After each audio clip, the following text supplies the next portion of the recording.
Hi, how are you? It's Armando Cruz, creator and founder of Cruz Country Fitness and Physical Therapy. And today's video is going to be focusing on something that I think is very important, and it's fear of failure. In fact, I got a question saying, my biggest obstacle is myself. And she went on to say, it's I find myself trying to stay in that comfort zone, and I don't really want to go and extend myself past that because at the end of it, I think it's fear of failure. I'm afraid to fail in this. And so, what is that next step when you're feeling that overwhelm of, hey, you know what, I'm not really feeling comfortable like stepping out of that comfort zone? My suggestion is, if you did fail, what's the worst that could happen from it? Okay, so ask that, because sometimes it's just putting in context. It may be something horrific.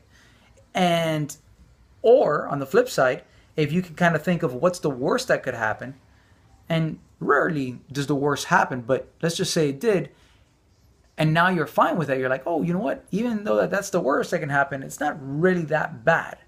And so part of it is getting your thought process and asking a better question. I think I often share with a lot of my clients is, if you want a better answer, ask a better question. So,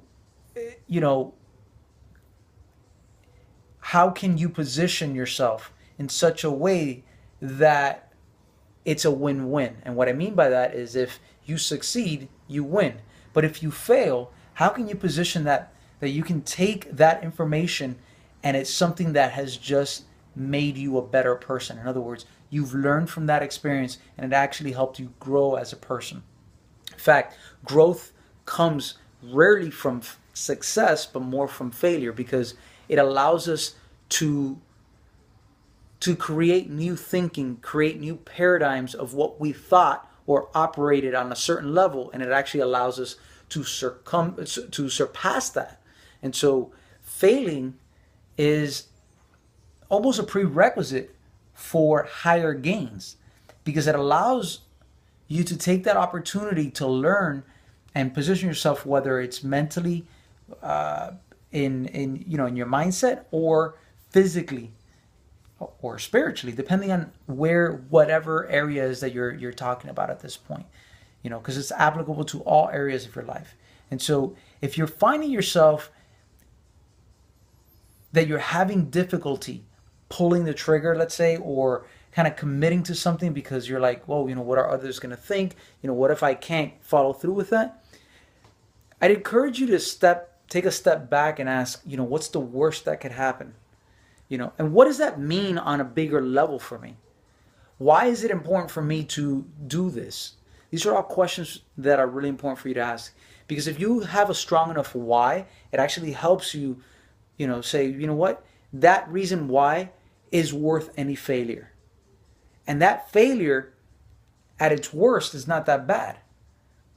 And that failure, if I did get it, what are the things that I could learn from it? The famous quote supposedly by Einstein, or I'm sorry, by Edison, that he said, I didn't fail 10,000 times when he was creating the light bulb.